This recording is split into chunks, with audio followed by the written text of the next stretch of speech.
out by the Colts yesterday, and we're joined by former All-Pro linebacker Shawne Merriman. Shawne, good to see you again. We're about to go bare knuckle here. He hit that desk harder than the Cowboys hit anybody yesterday. I give you that. I give you that. You don't need that right now. Shawne, I'll start with you. Yeah. Did the Cowboys get exposed yesterday? Oh, absolutely. You know, no question about it. But more importantly than their play on the field, their leadership is getting exposed right now. I agree. They don't have it. You know, and Shannon, you know, it's hard to get a donut in this league nowadays. Yeah. These rules are set up for you to score points. It's for you to get donut, you got to try your best not to score. We've been in games, we've been behind and not playing well on the teams I played on. You pan over to the sideline, you don't see any one of the players getting on each other's faces. Nobody's saying anything. And normally it will come from a quarterback position, but Dak doesn't play well enough for him to be that type of leader. He doesn't.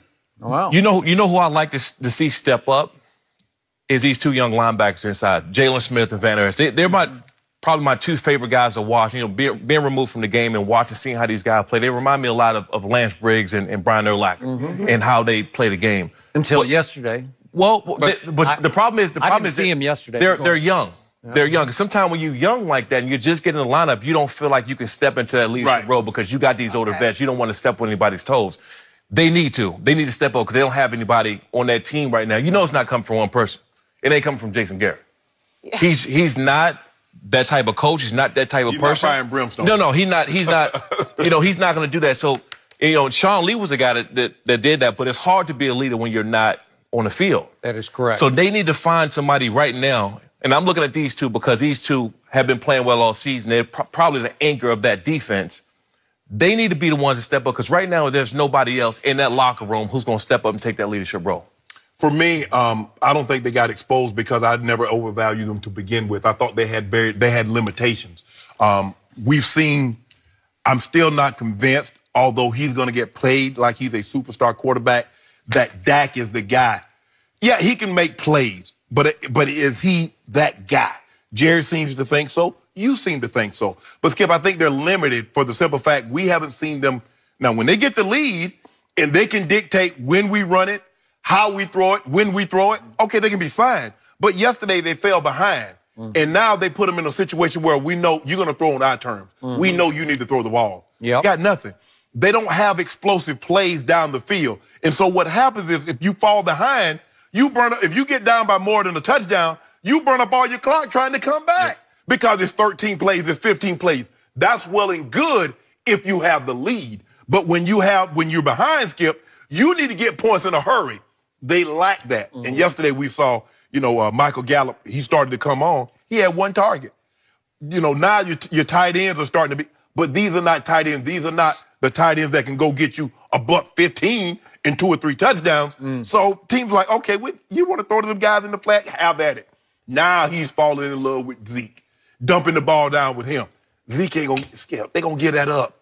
As long they're not gonna let you push the ball down the field over their head with Amari Cooper. So I never bought Foley. I still believe their defense has to play well because their offense is hit or miss. But Skip, if you think that you can go very far with your offense looking like 0 points, I mean, even the Ravens, 2000 Ravens, we were bad. We went 5 games and didn't score a touchdown. They averaged 11 points for the season. But we scored. We ain't get blanked. We ain't nobody donut us. Y'all got donutted. We did. I loved it. It's exactly what this team needed at this juncture of the season. That's what you needed, huh? Yeah, that's exactly what we needed. I need you to say that they are exactly what you always thought they were. They are who Garbage. we thought they were. Garbage. And it ain't let them off the hook. Once again, you're saying the quarterback cannot play. I want Dak Prescott to hear it. He needs to be challenged. He cannot play because he's not that guy. I just heard it from both. You took him over Andrew Luck. Yeah, I did, and I will today. I'll take him tomorrow over Andrew Luck. I just will because he is a leader. He is a warrior. What is Andrew Luck? Playmaker. What is Andrew? He's not a leader. Yes, he is. That kind of body language. That nerd. What your guy? Your guy sitting on. Your guy. Did you see? We showed it. So he's sitting on there with his head down. Okay. So here's the problem he had yesterday. Again, I detailed just a few minutes ago for Shannon. His offense, as I call it, the Dak attack, it moved the ball like crazy. It dominated time of possession, and he made plays that should have been cashed into points. There's a drop touchdown. There's a throw to Allen Hurns. I thought Allen Hurns just looked the wrong way on a back shoulder, and there was a pass interference that should have been 1st and goal at the 5. That's 17 points that got left on the table because teammates didn't cash it or referees didn't cash it. And it's hard for Dak to go scream at a defense that just didn't show up yesterday, because what has happened to this team was, listen to me, 5 straight games they had played at a supremely high level because every game was a must-win. And those 5, twice against the defending Super Bowl champs, once back at the scene of the crime in Atlanta. You don't think they were scared they're going to get blown off that field when they went to play Matt Ryan? And then Drew Brees on a Thursday night. You don't think they're afraid they're going to get embarrassed on Thursday Night Football? And the Redskins on a big Thanksgiving Day, late day held stage. Drew Brees to 10 points. Okay, held Drew Brees to 10 points. And then all they heard last week was, you're Super Bowl bound. You can win the NFC this year. And they went out there and laid an egg because they didn't show up yesterday. They thought they could just rest on their laurels. They're not that good yet. They're not the 85 Bears yet. So they need to hear that they got exposed. And by the way, I get you speaking of leadership. I got to get this off my chest because I forgot this in the A block of the show today. Coach Clapp, Jason Garrett, who couldn't motivate an empty bag. Do you realize late in that game yesterday that Jason Garrett had Ezekiel Elliott in the game down 23-0? Yeah. What are you doing? We played a win. So we're talking about he had 40 touches against Philly. We're talking about using him up. And Jason Garrett, the robot, is so oblivious on the sideline that he doesn't realize I should just shut him down for the rest of the game. They're not coming back from 23-0 with 4 minutes left in the game. You tell me Dak can't bring them back? With 4 minutes You know what? left? Tom Brady brought him back 25-3. Yeah. The defense been saving up. The defense been saving them all year. They needed Dak to do something. Thank you. Yesterday, just something. He didn't have to go out and save the day. He just had to do something in order, because the defense been saving them the entire year. Who has to do something in the 4th quarter and overtime just the week before went 17-20 for 243 yards and 3 touchdowns and no interceptions just in the 4th quarter and overtime. But he put them in the bind with those 2 interceptions in the first 3 quarters. Right. But did he pull them out of that hole the way Andrew Luck has done before? Yeah, he did. What about yesterday? Yeah, I just showed you. He had missing. 17 points. He went missing. Yeah, 17 points. I just showed you. I detailed it for you. 17 points he put them in position to have in the first half, and they got none. Well, you can do that when you stop Drew Brees from only getting 10 points. Yeah. I mean, you can do that, but we just needed to see something out of Dak, even if it was, we talk about body language, even if we came and seen him shouting or getting in another guy's face or stepping, he didn't do any of that. He was playing really well in the first half. Is he supposed to go scream at the defense? I don't think he can get away with that. No. Okay, because the game was still there for the taking in the first half. It's only 10-0, Skip. Okay, I got it. But at some point in time, you feel the game starting in the 3rd quarter starting to slip away. Do you realize the defense gave up 178 rush yards? They came in #1 in the league in yards per rush allowed, and they gave up 178? Are you kidding me? How long? But that's just not showing up. How long were they on the field? The problem is that I don't care how great a defense is. When you realize that your offense isn't doing anything, it's going to take a blow at you at some point. And that's the offense had the football for almost 20 minutes in the first half to 10 minutes. And they got 0 points. Okay, that's what I'm saying. But he put them in position to have 17. It could have easily been 17-0. If you get any breaks or any calls, or Olawale catches the touchdown pass,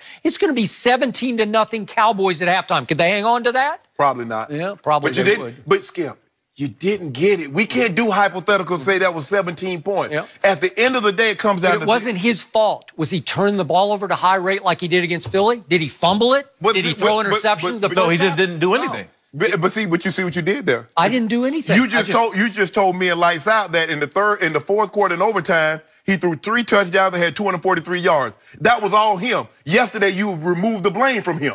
He drives some 10 plays in the first possession. 0 points. 15 plays in the second. That's 0 hard. points. In this league, you say it's hard to get goose-egged. It's also hard to go 15 straight plays, and then the next drive, he goes 14 plays. Yeah, but Skip, if you dinking and dunking and doing plays, it's dinking and dacking. You can... Yeah, Dak, exactly. Dinking and dacking. Was that a dink and Dak to Allen Hurns? Did you think that? Do I have to show the Noah Brown play again? Do you think that was a dink? But see, you're under the impression that was that call was a back shoulder fade. I can just see it. I think Allen Hurns is running that he's thinking is going to be a go route. The wrong way. No.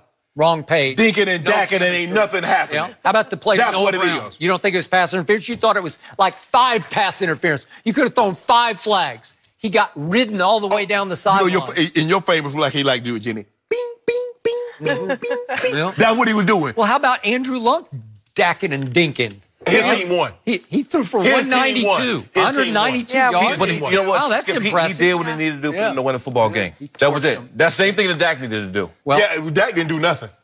Yeah. Didn't do anything. I think he did a whole lot. I just Dinking and Dacking, and what nothing happened. Okay, I'm going to give you a chance right here, right now, to increase your bet on the NFC East because it's still up there. It's still up for grabs. Let's go up to 4 cases and 4 cases. We've got 3 cases on Dallas winning. You got 3 on Philly, and Philly is still alive. So if you think Dak Prescott is garbage, you put your courage or your convictions where your mouth is. I tried to do that last week with 2 cases, and you wouldn't give me one. Yeah, guess how smart was that? Exactly. Yeah, so now you think you're going to get me a sucker bet, dude. Okay. Why is it a sucker bet? How can a team with no quarterback win the NFC East? I don't get it. I mean, he's going up against James. We'll have some guts. I had some last week. Okay. Tried to get 2 cases. You didn't want none of it. Well, I'll increase to 4 and 4. Nope. 4 that Dallas wins, 4 that Philly loses. Nope, I'm good. Why not? Good? Look at that. Not today? Look at that, Skip Bayless. All right, on that note, Sean, thank you for being here. Coming up next.